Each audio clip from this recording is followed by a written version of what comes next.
Welcome to bird media. నేను మీ పవన్ కృష్ణమూర్తి. అంబటి రాంబాబు గారిని హీరోని చేయడంలో అందరిది తలాహస్తం ఉంది. కోర్స్ మాది కూడా ఉందనుకోండి, అది వేరే విషయం. ఎక్కువ వెయిటేజ్ ఇవ్వకుండా ఉంటే బాగుండేది, బట్ ఇవ్వాల్సి వచ్చింది, తప్పదు. ఎందుకంటే అంబటి రాంబాబు గారు లాంటి అత్యుత్తమమైనటువంటి నేత రాజకీయాలకి చాలా అరుదుగా ఉంటారు కాబట్టి అలాంటి వాళ్ళని ఖచ్చితంగా మనం గుర్తు చేసుకోవాలి, వారి గురించి మనం మాట్లాడుకుంటూ ఉండాలి. మరి ఇప్పుడు ఎందుకు మాట్లాడుతూ ఉంటారా? అంబటి రాంబాబు గారు అలిగారు. మీరు విన్నది నిజమే, అంబటి రాంబాబు గారు అలిగారు. ఎందుకు అలిగారు అనేది మీరే చూడండి ఒకసారి వీడియోలో. దురదృష్టకరమైనటువంటి పరిస్థితులు రాష్ట్రంలో ఉండటం శ్రేయస్కరం కాదు అనేది నేను మాట్లాడటం కాదు. ఈ సమాజంలో శాంతి కోరుకునేవాళ్ళు, ఈ సమాజంలో పోలీస్ వ్యవస్థ ప్రజలకు రక్షణగా ఉండాలని కోరుకునేవారు, అభిప్రాయపడేవారు మాట్లాడాలి అనేది నా అభిప్రాయం.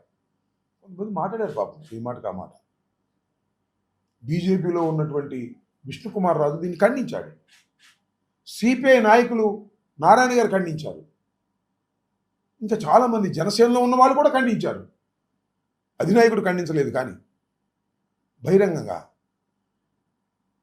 ఇలా సైలెంట్గా ఉండటం, ఏదో ఇది రాంబాబు గారిదే పని, రాంబాబుని కొట్టారు అని అనుకోవటం, లేదు ఇది వైసీపీకి సంబంధించింది అని అనుకోవటం సరైనది కాదు అనేది నేను ఈ సందర్భంగా మీ ద్వారా రాష్ట్ర ప్రజానీకానికి, పార్టీలకు అతీతంగా ఆలోచించే వారికి అందరికీ ఈ సందర్భంగా నేను వారి దృష్టికి తీసుకురావడం కోసం వారికి విజ్ఞప్తి చేస్తున్నాను. ఈ సందర్భంగా నేను మనవి చేస్తున్నాను.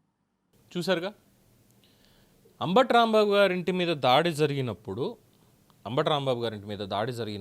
అదే వారి భాషలో చెప్పాలి అంటే మరి వారు చెప్పిందే కాబట్టి భావ ప్రకటన స్వేచ్ఛను వినియోగించుకున్నారు కదా తెలుగుదేశం పార్టీ కార్యకర్తలు.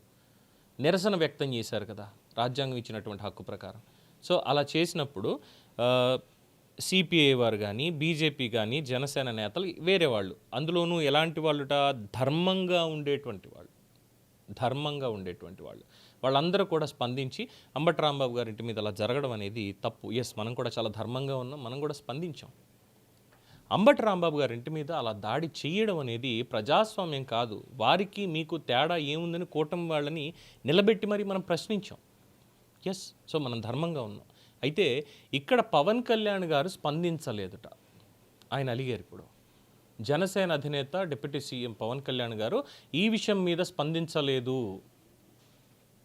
ఆ తర్వాత ఇంకో మాట కూడా అనేసారండో, నేను కాపుని కాదా అని చెప్పి అంతకుముందు వీడియోలో మనం చూసాం. ఇక్కడ కూడా అదే చెప్పుకొచ్చారు.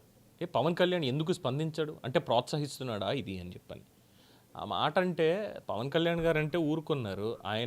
ఆయన్ని ఎంత అనిపించిన వైసీపీ నేతలు కానీ, మిగతా వాళ్ళు కానీ, ద్వారంపూడి చంద్రశేఖర్ రెడ్డి లాంటి వాళ్ళని కూడా పెద్దగా ఏం పట్టించుకోవాలి, ఎవరి పనులు చేసుకుంటున్నారు చక్కగా.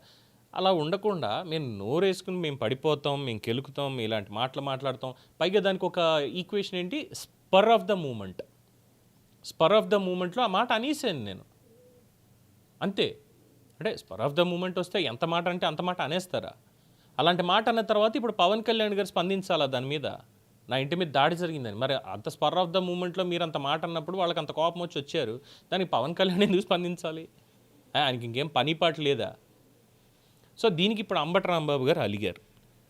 సో ఈ అలక తీర్చడానికి అట్లీస్ట్ ఇప్పుడు పవన్ కళ్యాణ్ గారు అంటే అడగకూడదు, కానీ డెఫినెట్గా బయట సోషల్ మీడియాలో జరుగుతున్నటువంటి డిస్కషన్ ఇదంతా చూస్తే మాత్రం, సార్ డిప్యూటీ సీఎం గారు ప్లీజ్ సార్ ఒకసారి స్పందించండి, ఎక్కడో ఒకటి స్పందించండి, అసెంబ్లీలోనా, మీడియా పాయింట్లోనా, లేదంటే ఆఫీస్లోనా, ఎక్కడో అక్కడ ట్విట్టర్లోనో ఫేస్బుక్లోనో ఏదో ఒక చోట ఒకసారి స్పందించండి సార్. మీ స్పందన కోసం ఆయన అల్లాడిపోతున్నాడమ్మా. అంబటి రాంబాబు గారు పవన్ కళ్యాణ్ గారి స్పందన కోసం అల్లాడిపోతున్నారు. ఆయన స్పందించాలి. నా ఇంటి మీద దాడి జరిగిన దానికి పవన్ కళ్యాణ్ ఇప్పుడు స్పందించి నాకు సంఘీభావం తెలియజేయాలి. అత్యంత సీనియర్ మోస్ట్ నాయకుడైనటువంటి నేను, నా మీద ఇంత దాడి జరిగితే పవన్ కళ్యాణ్ ఎందుకు స్పందించట్లేదు అన్నారు కాబట్టి పవన్ కళ్యాణ్ గారు స్పందించాలి. మరి గతంలో వైఎస్ఆర్సీపీ వాళ్ళు ఏదైతే అంబటి రాంబాబు గారు యూజ్ చేశారో భాష, అదే భాషతో పవన్ కళ్యాణ్ గారిని ఎంత దుర్భాషలాడారు ఏంటి అనేది గతంలో అందరికీ తెలిసిందే. మరి దానికి జగన్మోహన్ రెడ్డి కూడా స్పందించాలిగా, అది కూడా కరెక్టే కదా సార్, స్పందించాలి కదా. మరి స్పందిస్తారంటారా?